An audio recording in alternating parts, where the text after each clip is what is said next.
تمام تعریف ہر طرح کی بڑائی لائق و زیبا ہے اس پاک پروردگار کو جس رب نے اس کائنات کو پیدا فرمایا اور کائنات میں بسنے والی ہر مخلوق کو پیدا فرما کر اس کی روزی روٹی اور پھر اس کے موت کا انتظام فرمایا۔ اللہ کا یہ بہت بڑا احسان ہے کہ اس نے ہم انسانوں کو پیدا کر کے آزاد نہیں چھوڑا، بلکہ اپنے وحی کے ذریعے اپنے نبی کو بھیج کر ہماری اور آپ کی رہنمائی فرمائی تاکہ ہم اخروی کامیابی حاصل کر سکیں۔ یہ زندگی جو ہمیں اور آپ کو ملی ہوئی ہے، کچھ لوگ اس زندگی کو بس اسی دنیا کی زندگی سمجھتے ہیں۔ یہی وجہ ہے کہ وہ دین سے دور ہیں، دنیا میں منہمک ہیں، اور جب مرتے ہیں مرنے لگتے ہیں تو کفِ افسوس ملتے ہیں، کیونکہ ان کے پاس مرنے کے بعد کی زندگی کے لیے کوئی سرمایہ نہیں ہوتا۔ زندگی میں یوں تو ہر آدمی کو موت سے ہمکنار ہونا ہی ہے، بھلے یقین ہو یا نہ ہو۔ خصوصاً صحت مندوں کو، نوجوانوں کو اس بات کی چنتا ہی نہیں ہوتی ہے کہ ہمیں مرنا بھی ہے، لیکن ایک وقت آتا ہے جب اعضاء جواب دینے لگتے ہیں، قوتیں کمزور ہو جاتی ہیں، اور آدمی کو محسوس ہونے لگتا ہے کہ ہم بڑھاپے میں قدم رکھ رہے ہیں، اور پھر دن بدن تنزلی کے شکار ہوتے ہیں، تو جا کے احساس ہوتا ہے۔ اللہ نے فرمایا لَقَدْ خَلَقْنَا الْإِنسَانَ فِي أَحْسَنِ تَقْوِيمٍ ثُمَّ رَدَدْنَاهُ أَسْفَلَ سَافِلِينَ۔ ہم انسان کو بہترین قد و قامت، بہترین شکل و صورت اور بہترین سیرت پر ہم نے پیدا کیا، اور پھر ہم اسی انسان کو انتہائی پستی کی حالت میں پھیر دیتے ہیں۔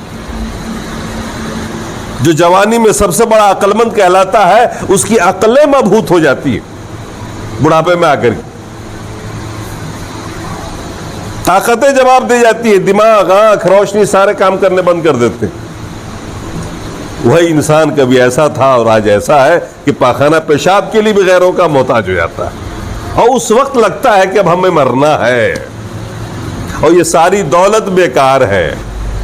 اس وقت محسوس ہوتا ہے کہ زندگی میں ہم نے جو کچھ کمایا ہے، کاش یہ سب کچھ خرچ کرنے کے باوجود بھی ہم تندرست ہو جائیں، صحت مند ہو جائیں، مگر ایسا ہوتا نہیں ہے، کیونکہ اللہ کی پلاننگ ہمارے اور آپ کے بارے میں یہی ہے کہ ہم اور آپ دراصل اس دنیا کے لیے نہیں پیدا کیے گئے۔ ہماری آپ کی پیدائش تو موت کے لیے ہوئی ہے، کیونکہ جو عیش و آرام آپ کو ملنا ہے وہ مرنے کے بعد ملنا ہے، مرنے سے پہلے نہیں ملنا۔ یہ دارالعمل ہے، دارالعمل ہے، عمل کرنے کی جگہ ہے، بدلے کی جگہ وہ ہے جہاں عیش ہی عیش، دائمی زندگی، جہاں پھر موت نہیں، جہاں کوئی خوف نہیں، کوئی غم نہیں۔ ہم دراصل وہاں کے لیے پیدا کیے گئے، یہاں تو صرف کام کے لیے آئے ہیں کہ اللہ اس کے رسول کی اطاعت کر کے، اس کی فرما برداری کر کے، رب کی رضا حاصل کر کے رب کے اس مقام کو حاصل کر لے جو رب نے ہمارے اور آپ کے لیے بنایا آخرت۔ اس کے لیے دنیا ہمارے لیے اتنا کافی ہے جس سے ہم ایک زندگی گزار سکیں، ہم ایک زندگی گزار سکیں۔ اس دنیا میں ہمارے لیے اتنا ہی سرمایہ کافی تھا، لیکن ہم اور آپ دنیا میں لگ گئے، دنیا داری میں ایسے مشغول ہو گئے کہ ہم نے اپنے انجام کو اور اپنی آخرت کو بھلا دیا۔ یہی وجہ ہے کہ آج لوگ رسول کی اطاعت کو چھوڑ کر غیر رسول کی اطاعت میں مبتلا، صرف حصول دنیا کے لیے، دنیا کو حاصل کرنے کے لیے۔ وہ طبقہ جو دیندار کہلاتا وہ بھی دین کو بدل رہا۔ اس سے پہلے والے خطبے میں آپ نے بدعت کے بارے میں سنا تھا۔ جب بھی آپ خطبہ سنتے ہیں تو کچھ چیزیں بہت خاص ہیں جو ہمیشہ آپ سنتے ہیں، جو اللہ کے رسول صلی اللہ علیہ وسلم اپنے ہمیشہ خطبے میں کہا کرتے تھے۔ آپ جب بھی کسی موقع پر تقریر کرتے، خطبہ دیتے، خطبہ کا مطلب تقریر کرنا ہوتا ہے، آپ جب بھی کسی موقع پر خطبہ دیتے تو آپ یہ ضرور فرماتے خیر الحدیث کتاب اللہ خیر الہدی ہدی محمد صلی اللہ علیہ وسلم شر الامور محدثاتها کل محدثۃ بدعہ کل بدعۃ ضلالہ کل ضلالۃ فی النار. یہ جو جملے ہیں نا یہ آپ کے ہر خطبے میں ہوا کرتا تھا، چاہے وہ جس قسم کا بھی خطبہ دیا ہو آپ نے، چاہے جس موقع پر بھی آپ نے دیا ہو، ہر موقع پر اتنا ضرور کہتے تھے خیر الحدیث کتاب اللہ، بہترین بات، بہترین کتاب اللہ کی کتاب. بھلے آپ عمل کریں نہ کریں لیکن مانتے تو آپ بھی ہیں. دنیا کا ہر مسلمان جو کلمہ گو ہے وہ اس بات کو مانتا ہے کہ اللہ کا کلام تو بہترین کلام ہے.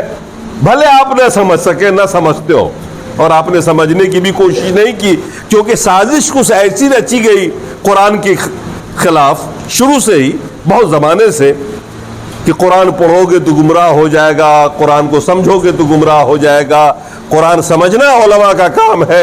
اتنا دور کر دیا قرآن سے لوگوں کو یہ کہہ کر کے قرآن قانون کی کتاب ہے. تصور نہیں تھا دور اسلام میں کہ آدمی قرآن کو سمجھ کر نہ پڑھے. آج بھی عرب کے اندر اس بات کا تصور نہیں پایا جاتا ہے کہ قرآن پڑھنے والا قرآن پڑھے اور سمجھے نہیں. یہ تصور ہمارے یہاں پایا جاتا ہے کہ قرآن پڑھے جاؤ، نیکی ملے گی، نیکی ملے گی، ہر حرف پر 10 نیکی ملے گی. دنیا میں کوئی ایسی کتاب ہے جس کو آپ سمجھتے نہ ہو اور پڑھتے ہو؟ کوئی ایسی بھاشا جس کو آپ جانتے نہیں ہو اور اس بھاشا میں چاہے کتنی ہی دلچسپ کتاب ہو، ایک پیج بھی آپ پڑھ سکتے ہیں، ایک صفحہ بھی پڑھ سکتے ہیں آپ. یہاں تک کہ جس لینگویج کو آپ جانتے ہیں اردو، اگر اس کی لینگویج ہارڈ ہے، اردو ہارڈ ہے، تو 2 لائن پڑھ کے آپ چھوڑ دیتے ہیں کہ بھائی چھوڑو مزہ نہیں آ رہا، الفاظ ہارڈ ہے اس کے، مشکل ہے. قرآن واحد مظلوم کتاب ہے جس پر اتنا بڑا ظلم ہوا کہ آج یہ سارے مسلمان قرآن کو پڑھتے ہیں اور بغیر سمجھے ہوئے رات دن پڑھتے ہیں، محض ثواب کی نیت سے پڑھتے ہیں. یہی وجہ ہے کہ آج آپ کی اور ہماری حالت اتنی خراب ہے. آج دنیا میں مسلمانوں کی حالت جو خراب ہے وہ اس لیے ہے کہ اللہ کا پیغام آپ سمجھتے ہی نہیں. کوشش نہیں کی، آپ نے انگلش سمجھ لیا، بڑی بڑی باتیں سمجھ لی، باریک باریک کام آپ کر لے رہے ہیں، مگر بچپنے سے آپ کو قرآن سے دور رکھا گیا، ناظرہ پڑھایا گیا پلاننگ کے تحت تاکہ آپ قرآن کو سمجھ نہ سکے. اگر آپ نے قرآن کو سمجھ لیا تو پھر یہ دنیا ایسی نہیں ہوتی، دنیا کچھ اور ہوتی جو تھی پہلے. آپ انقلاب لاتے. قانون کی کتاب ہے قرآن، اس کو گاگا کے پڑھا جاتا ہے. لوگ ختم کیے جا رہے ہیں کہ رات میں پورا پورا قرآن پڑھے جا رہے ہیں. سوچیے آپ، قرآن اللہ کی کتاب، اللہ کے رسول نے فرمایا خیر الحدیث، اس سے بڑھیا کوئی کتاب ہی نہیں ہے، کوئی بات ہی نہیں. اس کے بعد کیا فرمایا؟ خیر الہدی ہدی محمد صلی اللہ تعالی علیہ وسلم، بہترین سنت، بہترین طریقہ رسول کا طریقہ، اور اس کے بالمقابل جو دوسرا طریقہ ہے وہی بدعت ہے. کھانا آپ دائنے ہاتھ سے بھی کھا سکتے ہو، بائیں سے بھی کھا سکتے ہو. کھانا آپ ہاتھ دھوئے بغیر بھی کھا سکتے ہیں، دھو کے بھی کھا سکتے ہیں. کھڑے کھڑے بھی کھا سکتے ہیں، لیٹ کے بھی کھا سکتے ہیں، بیٹھ کے بھی کھا سکتے ہیں. بھر پیٹ بھی کھا سکتے ہیں گلے تک، اور بھوکے بھی رہ سکتے، اور آدھا پیٹ بھی کھا سکتے. آپ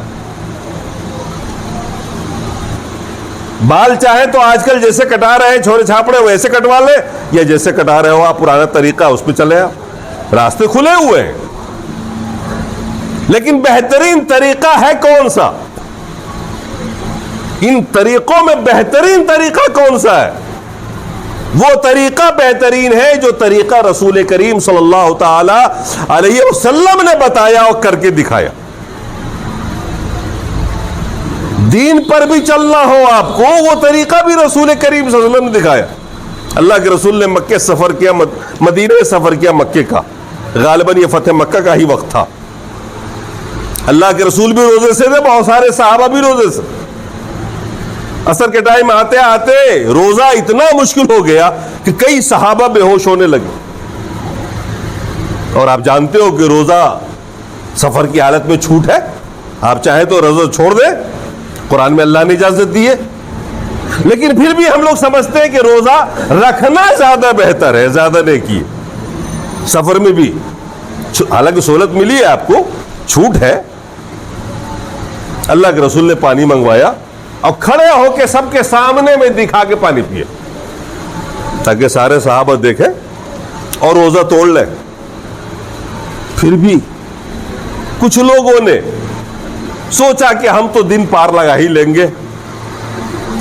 دل میں خیال آیا کہ چلو روزہ رکھ ہی لیتے ہیں، رمضان کا مہینہ ہے. اللہ کے رسول نے فرمایا لیس البر من الصیام سفر، سفر میں روزہ رکھنا کوئی نیکی نہیں ہے. سفر میں روزہ رکھنا کوئی نیکی نہیں ہے. جب اللہ نے چھوٹ دی ہے تو چھوٹ کا فائدہ اٹھاؤ. اللہ کے رسول نے جو کیا وہ کرو. 20 بھی پڑھ سکتے، 8 بھی پڑھ سکتے. رسول نے جو کیا ہے وہ کرو زندگی بھر، وہ بہتر ہے اس سے زیادہ نیکی اور کہیں نہیں مل سکتی. اطاعت رسول اسے کہتے ہیں.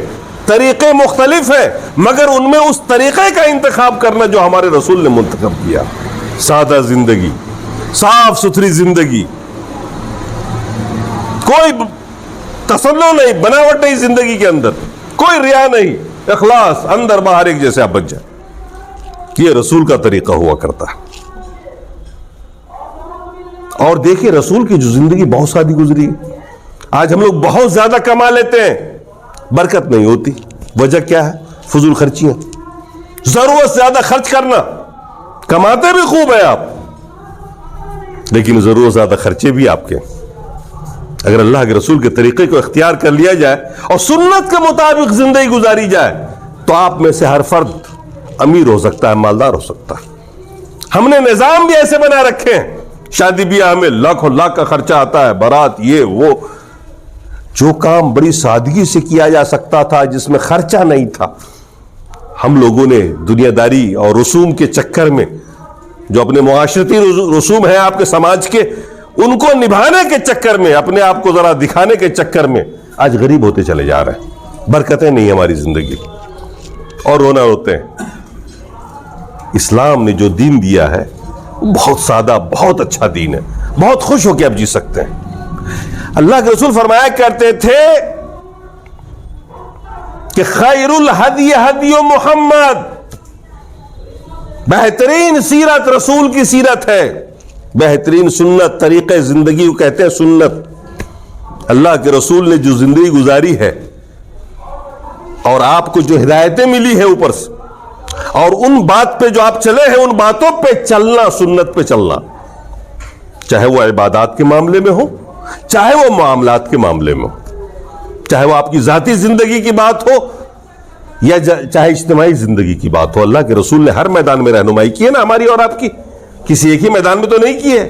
صرف عبادات کے بارے میں نہیں بتایا، بلکہ ہر چیز کے بارے میں اللہ کے رسول نے آپ کو بتا دی. لیکن ہم نے ہر جگہ رسول کو چھوڑا، رسول کے پیغام کو چھوڑا، اور ہم نے اس کے بدلے میں سماج کو پکڑا.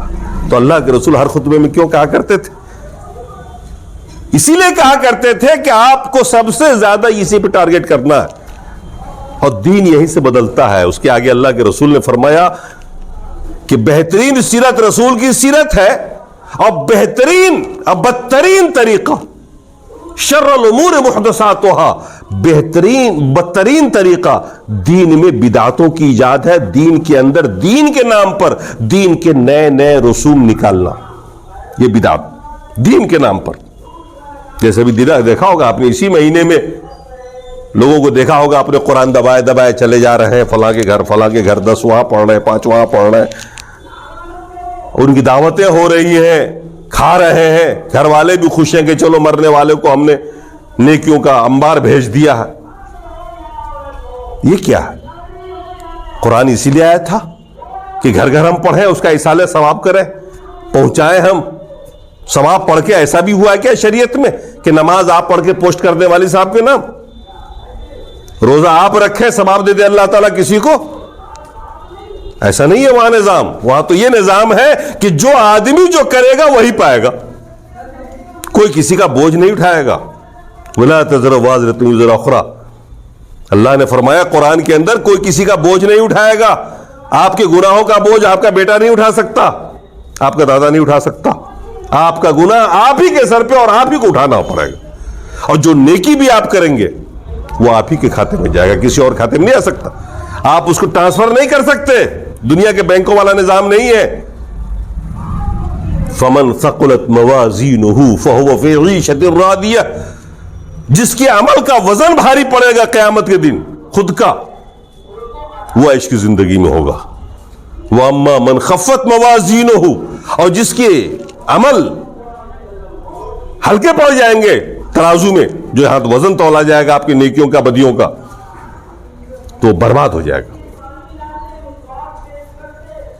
فَمَن يَعْمَلْ مِثْقَالَ ذَرَّةٍ خَيْرًا يَرَهُ وَمَن يَعْمَلْ مِثْقَالَ ذَرَّةٍ شَرًّا يَرَهُ. ذرہ بھر بھی جو نیکی کرے گا خود وہ کرے گا، وہ اپنی آنکھوں سے دیکھے گا. اور ذرہ برابر بھی جو گناہ بدکاری کرے گا، برا کرے گا، وہ بھی اپنے آنکھوں سے وہ دیکھے گا. یہ ہر آدمی کا اپنا ہی عمل ہوتا ہے. یہ دوسرے کا عمل دوسرے کھاتے میں جانے والا سسٹم اسلام میں نہیں ہے. تو بدعت نے دین کو برباد کیا. بدعت سے مسلمانوں میں تفرقہ ہوا، پارٹی بن گئی، گروپ الگ الگ ہو گیا، اتحاد ختم ہو گیا. یہ نقصانات تھے بدعت کے. سنت کا فائدہ کیا ہوگا کہ سارے کے سارے لوگ ایک راستے پہ آ جائیں گے. جب سنت پر چلیں گے تو اتحاد ہوگا، اجتماعیت پیدا ہوگی، سب کا راستہ ایک ہی راستہ ہوگا، سب کی سوچ ایک ہوگی. اسی لیے اللہ کے رسول نے فرمایا کہ بہترین طریقہ رسول کا طریقہ ہے، اور اسی طریقے پر آ جاؤ، اور اسی طریقے پہ چلنا، سنت پہ چلنا. سنت کا کیا مقام ہے اللہ کی نگاہ میں؟ ذرا آپ سنت کو دیکھیے. اللہ نے فرمایا قرآن کے اندر وَمَن يُطِعِ الرَّسُولَ فَقَدْ أَطَاعَ اللَّهَ. جس نے رسول کی اطاعت کر لی اس نے اللہ کی اطاعت کر لی. آپ نے رسول کی اتباع کر لی، اطاعت کر لی. اور رسول کی اطاعت کا مطلب کیا ہوتا ہے؟ رسول کی سنتوں پہ چلنا. رسول کی اطاعت کا مطلب رسول کی سنتوں پہ چلنا. سنت کا مقام کیا ہے شریعت میں؟ آپ نے بدعت کا مقام پچھلے خطبے میں سنا کہ بدعت کے کیا کیا نقصانات. آج سنت کو سمجھیے تاکہ اس کی اہمیت معلوم ہو اور آپ کی زندگی میں یہ آئے. تو سنت کا مقام یہ ہے کہ اللہ نے فرمایا کہ جو رسول کے سنت پہ چلا، رسول کے طریقے پہ چلا، رسول کی اطاعت کر لی، گویا اس نے میری کر لی. کتنی بڑی بات ہے یہ. اور اس سنت کا مقام خود رب کی نگاہ میں کیا؟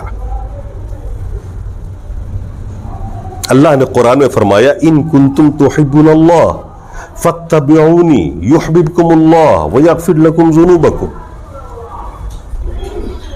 اگر واقعی اے مسلمانوں تم اللہ سے محبت کرتے ہو، تم میرے رسول کی اتباع کر کے دکھاؤ، میرے رسول کے طریقے پہ چلو، میرے رسول کی سنتوں پہ چلو. یہ نہیں کہا کہ اگر واقعی تم مجھ سے محبت کرتے ہو تو خوب ساری نماز پڑھ لو، خوب روزے رکھو، خوب حج کرو، زکوٰۃ دو. اللہ نے فرمایا کہ اگر تم واقعی مجھ سے محبت کرتے ہو، بھئی اللہ سے محبت کرنا یہ سب سے بڑی عبادت ہے اور یہی ایمان ہے. اللہ کو ایک ماننے کا مطلب کیا ہوتا ہے؟ قادر مطلق ماننے کا مطلب کیا ہوتا ہے؟ آپ کی نگاہ میں سب سے زیادہ محبوب کون ہو؟ وہ اللہ کی ذات ہے جس سے آپ محبت کریں. اس کے بعد ہی کسی کا نمبر آتا، کیونکہ وہ رب ہی ہے جس نے آپ پر احسانات کیے.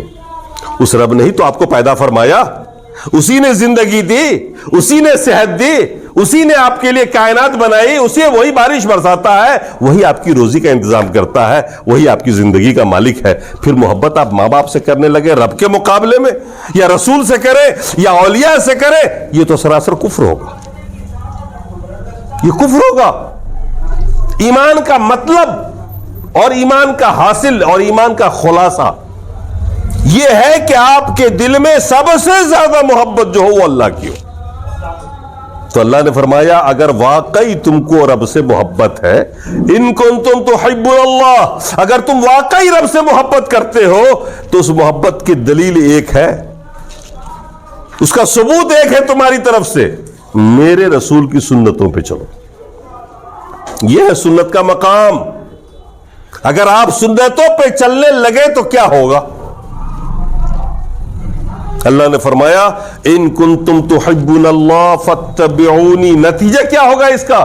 یحببکم اللہ، اللہ خود تم سے محبت کرے گا.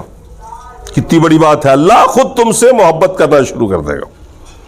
ابھی ہم اللہ سے محبت کر رہے ہیں، کرنا چاہ رہے ہیں، اس راہ میں قربانیاں پیش کر رہے ہیں، اسی کو منانے کے لیے عبادت بھی کر رہے ہیں، جتنی بھی ریاضتیں ہیں وہ اللہ سے محبت میں ہی کر رہے ہیں نا. لیکن پھر بھی اللہ ہم سے محبت نہیں کر رہا. کب کرے گا اللہ آپ سے محبت؟ اگر آپ رسول کی سنتوں پر چلیں گے. اللہ کے حکم کو ماننا ایک الگ بات ہے، سنتوں پہ چلنا ایک الگ چیز ہے. اللہ کے رسول نے جو کچھ آپ کو دیا ہے، الہامی طور پر جو وحی آپ پر نازل ہوئی، یعنی قرآن کو آپ نے مان لیا، قرآن پر آپ چل پڑے، تو کوئی احسان نہیں کیا آپ نے رسول پر. آپ نے اللہ کی بات مانی ہے، ابھی رسول کی بات نہیں مانی ہے. رسول کی بات ماننے کا مطلب جن کا ذکر قرآن میں نہیں، جن باتوں کا حکم قرآن میں نہیں، جس کا حکم اللہ ڈائریکٹ آپ سے دے نہیں رہا ہے، رسول دے رہے ہیں، ان کو ماننا، رسول کی اطاعت کرنا. قرآن میں نماز پڑھنے کا حکم آیا، نماز پڑھ کے آپ کوئی احسان نہیں کر رہے رسول کے اوپر. آپ رسول کے ماننے والے جب ہوں گے، جب رسول کے طریقے پہ نماز پڑھیں گے، تب مانا جائے گا آپ رسول کی اطاعت کر رہے ہیں. اگر آپ نماز پڑھ رہے ہو، اطاعت کسی اور کی بھی کر رہے ہو، تو آپ اللہ سے محبت کر سکتے ہو. ثابت ہو سکتا ہے کہ بھائی چلو اللہ کی بات مانی آپ نے، نماز پڑھی آپ نے، روزے رکھے آپ نے. کیوں رکھے روزے آپ نے؟ اللہ نے حکم دیا. طریقہ آپ کا اپنا رہے گا. روزے کا ثبوت ہو گیا، طریقہ آپ کا اپنا رہے گا. لیکن اگر آپ رسول کے طریقے پہ روزے رکھتے ہو تو مانا جائے گا کہ آپ نے واقعی رسول کے طریقے کو اختیار کیا، رسول کی سنت کو اختیار کیا. آپ نماز پڑھتے، خوب پڑھیے، اللہ سے محبت کا ثبوت تو مل سکتا ہے. یہ اندر سے جو ہو اللہ جانتا اور آپ جانتے ہیں، لیکن ظاہر میں دیکھ کے مانا جائے گا کہ یہ بندہ اللہ سے محبت کرتا ہے. یہی وجہ ہے کہ 5 ٹائم نماز کے لیے آتا. لیکن طریقہ اگر کسی اور کا ہو تو یہ نہیں مانا جائے گا آپ کے رسول سے بھی محبت کرتے ہو یا رسول کے طریقہ آپ کو پسند ہے. طریقہ انہی کا پسند ہے جس راستے پہ آپ چل رہے ہیں. اللہ نے حکم دیا اگر واقعی تم کو مجھ سے محبت ہے تو نماز کی بات نہیں، روزے حج زکات کی بات نہیں، لاکھوں روپے ہم مانگ نہیں رہے، تم سے خرچہ نہیں کروا رہے ہیں، بلکہ میرے رسول کی سنت پہ چلو. فائدہ کیا ہوگا؟ یحببکم اللہ، اب اللہ تم سے محبت کرے گا. بہت بڑی ڈگری ہے، یہ بہت بڑا مقام ہے جو ایک انسان کو حاصل ہو سکتا ہے صرف سنت پہ چلنے سے. سنت پر چلنے کا یہ فائدہ آپ کو مل سکتا ہے کہ خود اللہ آپ سے محبت کرے گا. وَيَغْفِرْ لَكُمْ ذُنُوبَكُمْ، اور وہ اللہ جب آپ سے محبت کرے گا تو اللہ نے فرمایا دوسرا فائدہ یہ ہوگا تمہارے گناہوں کو اللہ بخش دے گا. یہ 2 ڈگری ملے گی آپ کو رسول کی سنتوں پر چلنے سے. ایک تو اللہ تعالیٰ آپ سے محبت کرے گا، دوسرا یہ کہ اللہ تعالیٰ آپ کے گناہوں کو بخش دے گا. کتنی بڑی بات. اسی لیے اللہ کے رسول نے ایک موقع پہ فرمایا تھا، بخاری شریف کی حدیث ہے جو میں نے پڑھی ہے بھی خطبے کے اندر. اللہ کے رسول نے فرمایا کل امتی یدخلون الجنہ، میری ساری کی ساری امت کلمہ پڑھنے والے سب جنت میں جائیں گے، الا من ابا، ہاں وہ جس نے میرا انکار کیا وہ جنت میں نہیں جا پائے گا. کیا بات ہوئی؟ سارے جائیں گے جنت میں اللہ کے رسول نے فرمایا، لیکن جس نے میرا انکار کر دیا، ابا یا ابی ابان، انکار کر دینا. قیل ومن ابا، صحابہ نے پوچھا اللہ کے رسول آپ کا بھلا منکر کون ہو سکتا ہے جو آپ پر ایمان بھی لائے اور آپ کا منکر بھی ہو؟ ایسا کیسے ہوگا؟ ایک طرف اقرار ایک طرف انکار. محمد رسول اللہ کلمے میں پڑھ رہا ہے پھر بھی انکار کر رہا ہے. فرمایا من اطاعنی، جس نے میری اطاعت کی، میری سنتوں پہ چلا، گویا اس نے مجھے مانا. ودخل الجنہ، اور وہ جنت میں داخل ہوگا. ومن عصانی، اور جس نے میرا انکار کیا، انکار کرنے کا مطلب اطاعت نہیں کیا، میری سنت پر نہیں چلا، فقد ابا، گویا وہ میرا منکر ہے. دیکھا جائے تو ہم سب اقرار کرتے ہیں محمد رسول اللہ لا الہ الا اللہ کے ساتھ پڑھتے ہیں ہم سب لوگ، لیکن اطاعت ہم سب لوگ کسی اور کی کرتے ہیں. ان کو بال کٹوانا ہو تو کسی اور کی اطاعت، ان کو کرتا سلوانا ہو تو کسی اور کی، ان کو پینٹ سلوانا ہو تو کسی اور کی، ان کو شادی کرنی ہے تو کسی اور کی اطاعت کریں گے، کسی اور کی نقالی کریں گے. انہیں کھانا کھانا ہے تو کسی اور کی نقالی کریں گے. دین پہ آنا ہے، نماز پڑھنی ہے تو بھی کسی اور کی نقالی کریں گے.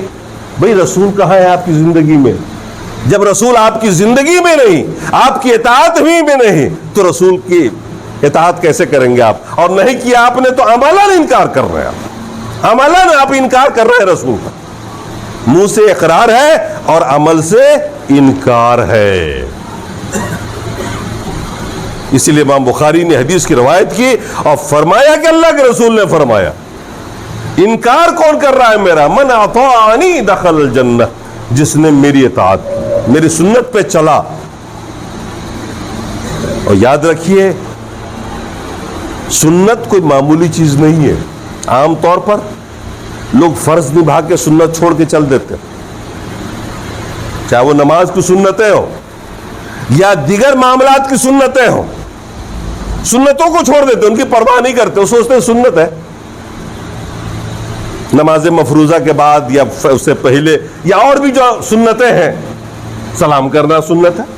مثال کے طور پر آج بڑے فیشن میں گڈ مارننگ، گڈ ایوننگ وغیرہ وغیرہ سب چلتا ہی رہتا ہے. صبح بخیر، صبح اٹھ کر کے ٹیلی فون کرتے ہیں صبح بخیر. بھائی سلام کر لو سیدھے سیدھے، سنت سلام ہے. ہیلو ہیلو کرتے ہیں، کیوں کرتے ہو آپ؟ سیدھے سلام کرو نا، سلام کا جواب لو نا، وہیں سے شروع کرو نا بات کو. آپ سنتوں کو چھوڑ رہے ہو، دانستہ بھی اور نادانستہ بھی، جان بوجھ کے بھی اور انجانے میں بھی. یہ سنتوں میں لاپرواہی کیوں بڑھتی جا رہی ہے؟ کیوں؟ اللہ کا حکم ہے تو امپورٹنسی ہے اس کی، یہ فرض ہے، اور رسول کا حکم ہے تو اس کی اہمیت نہیں. بہت ساری قوموں پر محض اسی وجہ سے عذاب آیا کہ انہوں نے سنتوں کو چھوڑا. ہر نبی کو سنت بھی دی گئی اور وحی قرآن بھی دی گئی، مطلب کوئی بھی آسمانی کتاب دی گئی نا اپنے نبی، ہر نبی کو، اور سنت بھی دی گئی. اور دونوں کی اتباع امت پر ضروری ہوا کرتی ہے، دونوں کو مانے، دونوں کو اللہ کا حکم سمجھے، قرآن کو بھی اللہ کا حکم سمجھے اور رسول کی سنتوں کو بھی اللہ کا ہی حکم سمجھے. اور دونوں میں سے کسی کا بھی انحراف کرنا ممکن نہیں، جائز نہیں. اور دونوں میں سے کسی کا انحراف کرے گا تو اس کے نقصانات ہوں گے. جیسے آج سنتوں کو چھوڑا گیا، اس کے مقابلے میں بدعتوں کو اختیار کیا گیا، تو دیکھیے مسلمانوں میں تفرقے ہوتے چلے گئے. کچھ لوگوں نے بدعتوں کو دھندا بنا لیا، کچھ لوگوں نے بدعتوں سے مال کمانا شروع کیا، پیٹ بھرنے شروع کیے. ان کو اس کی کوئی پرواہ نہیں کہ قوم کہاں جا رہی ہے، کہاں پٹ رہی ہے، کیا حالت ہو رہی قوم کی. ان کی تو جیب بھرنی چاہیے اور ان کا تو پیٹ بھرنا چاہیے. صحابیوں کا کیا مقام تھا؟ صحابہ حضرات معمولی قسم کی بدعت کو بھی برداشت نہیں کرتے تھے، سب سے زیادہ سنت سے محبت کرتے تھے. یہی وجہ ہے کہ اس درجے کو وہ پہنچ گئے، وہ مقام ان کو ملا. آج ہم لوگ سب کچھ کر سکتے ہیں، صحابہ جیسی محبت سنت سے نہیں کر سکتے ہیں. عبداللہ ابن عمر رضی اللہ تعالیٰ عنہ، حضرت عمر کے صاحبزادے، بڑھاپے میں لگ بھگ 80-85 کی عمر رہی ہوگی، ان کو بڑھاپا کا عالم تھا. مدینہ سے باہر ایک گاؤں میں گئے اپنے غلام کے ساتھ، ہاتھ پکڑ کے نابینا ہو چکے تھے، بینائی جاتی رہی تھی. عصر کا ٹائم ہو گیا تو ایک مسجد میں آپ نماز کے لیے چلے گئے. عصر کا وقت تھا، اذان ہوئی، اذان سن کے آپ چلے گئے، چلو پہلے نماز پڑھ لیتے ہیں پھر اور کام ہوتا رہے گا. نماز کے لیے بیٹھے تھے، وضو کر کے کہ تصویب کی آواز آئی. تصویب کہتے ہیں نماز شروع ہونے سے پہلے کچھ ایسے کلمے ادا کرنا جس سے لوگوں کو آگاہ کر دیا جائے کہ لوگوں آؤ جماعت کھڑی ہونے والی ہے، لوگوں آؤ۔ اس کے لیے عربی میں کرتے کیا تھے؟ انہوں نے کہا الصلاۃ جامعہ، الصلاۃ جامعہ، الصلاۃ جامعہ، عربی میں کہا مکبر نے، نماز ہونے والی ہے، جماعت کھڑی ہو رہی ہے، آئیے سب لوگ۔ خلاف سنت بات تھی، بدعت تھی یہ، کیونکہ نماز تکبیر کے ذریعے بلائی جاتی ہے، جو اللہ کے رسول نے ہمیں اور آپ کو تعلیم دی ہے، جو ہم اور آپ کہتے ہو نا جماعت شروع ہونے سے پہلے، اس سے پہلے ایک آدمی نے کہہ دیا الصلاۃ جامعہ، الصلاۃ جامعہ۔ صحابی رسول عبداللہ ابن عمر رضی اللہ تعالیٰ عنہ بیٹھے ہوئے تھے مسجد میں، اپنے غلام کو پکارا، نوکر کو پکارا، فرمایا اخرج بنا من عند هذا المبتدع، مجھے اس بدعتی کی مسجد سے نکال کے لے چلو باہر، فوراً نکالو مجھ کو یہاں سے۔ بڑھاپا تھا، نابینا تھے، کہاں نماز پڑھتے جا کر کے جماعت چھوٹ رہی تھی، کہا نہیں کچھ نہیں، اخرج بنا من هذا المبتدع، ترمذی شریف کی روایت، مجھے اس بدعتی کی مسجد سے نکال کے لے چلو، ہم کہیں پڑھ لیں گے، اس بدعتی کی نماز نہیں پڑھیں گے۔ بتائیے، صرف تکبیر چھوڑا، ایک جملہ کہہ دیا الصلاۃ جامعہ، برداشت نہیں ہوا۔ ایک صحابی ہے، باپ اور بیٹے آزو بازو میں نماز پڑھ رہے تھے، بیٹے نے سورہ فاتحہ پڑھنے سے پہلے بسم اللہ پڑھ لیا، تھوڑی آواز نکل گئی۔ پڑھتے ہیں نا کہ ہر رکعت میں سورہ فاتحہ پڑھتے ہو، سورہ فاتحہ سے پہلے بسم اللہ بھی تو پڑھتے ہی ہے نا، بسم اللہ، آواز نکل گئی تھوڑی سی، ہوتا ہے اٹھتے بیٹھتے آواز نکل جاتی ہے۔ صحابی رسول نے اپنے بیٹے سے سلام پھیرنے کے بعد کہا اے بنی محدث، بیٹے یہ بدعت ہے۔ یہ آواز تو ہمارے منہ سے نکل کیسے گئی؟ صلیت خلف رسول اللہ و ابی بکر و عمر، میں نے اللہ کے رسول کے پیچھے بھی نماز پڑھی، ابو بکر کے پیچھے بھی پڑھی ہے، تو عمر کے پیچھے بھی پڑھی، مگر میں نے کبھی کسی کے منہ سے بسم اللہ کی آواز نکلتے نہیں دیکھا۔ اتنی سی بات تھی جو انجانے میں ہو گئی ہوگی، میں نے سمجھتا ہوں کہ آواز انہوں نے بلند کی جان بوجھ کر کے، لیکن صحابی نے اس کو برداشت نہیں۔ کیوں؟ اس لیے کہ وہ محبت کرتے تھے سنت سے، اور سنت کی بالمقابل کسی بدعت کو برداشت نہیں کرتے تھے۔ یہی وجہ ہے کہ اللہ کے رسول نے فرمایا لا تسبوا اصحابی، میرے صحابہ کو برا بھلا نہ کہنا، فإن أحدكم لو أنفق مثل أحد ذهبا، کیونکہ تم میں سے اگر کوئی پہاڑ کے برابر بھی سونا، احد پہاڑ کے برابر بھی سونا اللہ کی راہ میں خرچ کر دے، تو انہوں نے جو آدھا کلو ستو اللہ کی راہ میں خرچ کیا ہے نا، اس کے برابر تم اس کے آدھے کے برابر بھی نیکی نہیں پاؤ گے۔ وجہ کیا تھی؟ صحابیت کا مقام کیسے ملا؟ اس لیے کہ رسول کی سنت سے محبت تھی، اللہ سے محبت کرتے تھے، رسول سے محبت کرتے تھے، اور ہر وقت ان کو فکر رہتی تھی اپنے مرنے کی اور موت کے بعد کی زندگی کی۔ ہمارے اور آپ کا ایمان آخرت پر تو ہے، ہم مانتے ہیں یوم آخرت کو، سب لوگ کہتے ہیں کہ آخرت پر ہمارا ایمان ہے، قیامت آئے گی، ہم اٹھائے جائیں گے، ہمارا عمل کا حساب و کتاب بھی ہوگا، وزن بھی ہوگا، لیکن آپ سنجیدہ نہیں ہیں اس معاملے میں، آپ سوچتے بھی نہیں ہیں۔ آج دن بھر جو کچھ آپ نے کیا ہے، سوچیے اس کا کیا جواب دے دیں گے آپ، کیا وزن ہوگا آپ کی نیکیوں کا اور آپ کی برائیوں کا دن بھر میں۔ جو کچھ بھی ہم نے کیا ہے اس کا لیکھا جوکھا تیار کریے، اب محاسبہ کیجئے شام کو اور کہیے گا ترازو پہ رکھ کے دیکھ لیجئے اپنے دماغ میں آپ کہ کیا پائیں گے آپ۔ تو ہم لوگ سنجیدہ نہیں ہیں، اس لیے ہماری زندگی برباد ہو رہی ہے، ہم سنتوں کو چھوڑ کر بدعتوں میں بھاگ رہے ہیں۔ اللہ تعالی ہمیں اور آپ کو دین کو سمجھنے، اس پر عمل کرنے کی توفیق عطا فرمائے، اور اس بات کی توفیق عطا فرمائے کہ ہماری زندگی میں جہاں کہیں بھی بدعتیں ہیں ہم اسے چھوڑیں، توبہ کریں اور صحیح راہ پہ آ جائیں، کیونکہ کامیابی اسی راہ